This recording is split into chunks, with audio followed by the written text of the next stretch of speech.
Posisi utang luar negeri Indonesia per November 2024 tercatat sebesar 424,1 miliar dolar Amerika atau tumbuh melambat sebesar 5,4%. Sementara Bank Indonesia secara mengejutkan memangkas suku bunga acuan sebesar 25 basis poin menjadi 5,75%. Selengkapnya dalam sekilas kabar berikut ini. Hasil pertemuan 2 hari Dewan Gubernur Bank Indonesia pada 14 dan 15 Januari 2025 secara mengejutkan memutuskan untuk memangkas suku bunga acuan Bank Indonesia 25 basis poin dari sebelumnya 6% menjadi 5,75%. Kemudian Bank Sentral juga memangkas suku bunga deposit facility menjadi 5%, sedangkan suku bunga lending facility juga dipangkas menjadi 6,5%. Keputusan Bank Indonesia di luar ekspektasi, serta prediksi para ekonom yang memproyeksikan Bank Indonesia akan mempertahankan suku bunga acuan tetap di 6% pada Januari 2025. Walau tingkat inflasi tetap terkendali dalam sasaran 2,5 ± 1%, tekanan terhadap nilai tukar rupiah menjadi pertimbangan utama para ekonom.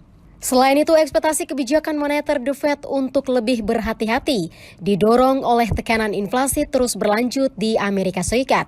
Diproyeksi bakal menjadi faktor utama Bank Indonesia mempertahankan suku bunga.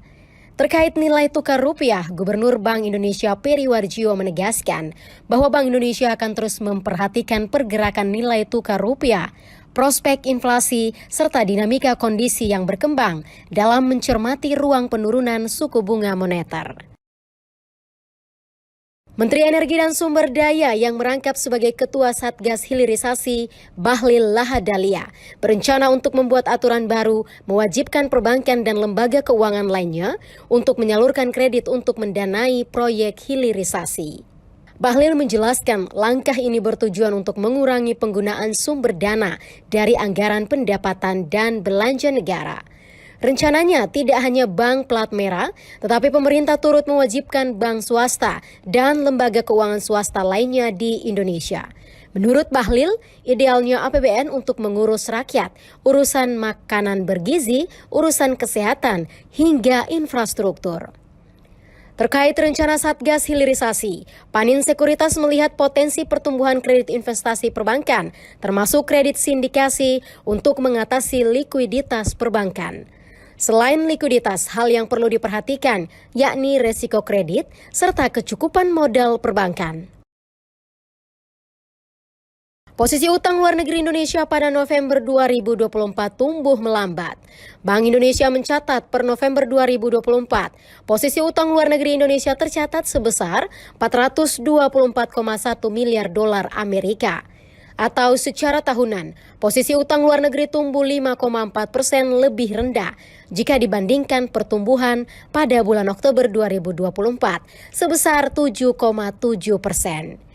Direktur Eksekutif Departemen Komunikasi Bank Indonesia, Ramdan Deni Prakoso menjelaskan bahwa pertumbuhan utang luar negeri melambat itu dipengaruhi oleh perlambatan pertumbuhan utang luar negeri sektor publik dan penurunan utang luar negeri swasta. Posisi utang luar negeri pemerintah pada November 2024 tercatat sebesar 203 miliar dolar Amerika atau tumbuh sebesar 5,4% year on year, lebih rendah dibandingkan dengan pertumbuhan pada Oktober 2024 sebesar 8,6%. Utang luar negeri tumbuh lebih rendah dipengaruhi oleh aliran masuk modal asing pada surat berharga negara internasional dan penarikan pinjaman luar negeri yang digunakan untuk mendukung pembiayaan proyek pemerintah. Sedangkan utang luar negeri swasta pada November 2024 tercatat sebesar 194,6 miliar dolar Amerika atau turun sebesar 1,6%, lebih dalam dari kontraksi 1,4% pada Oktober 2024. Perkembangan tersebut didorong oleh utang luar negeri perusahaan, bukan lembaga keuangan, yang mencatatkan kontraksi 1,7%. Lebih lanjut, Denny memastikan bahwa struktur utang luar negeri Indonesia tetap sehat, didukung oleh penerapan prinsip kehati-hatian dalam pengelolaannya.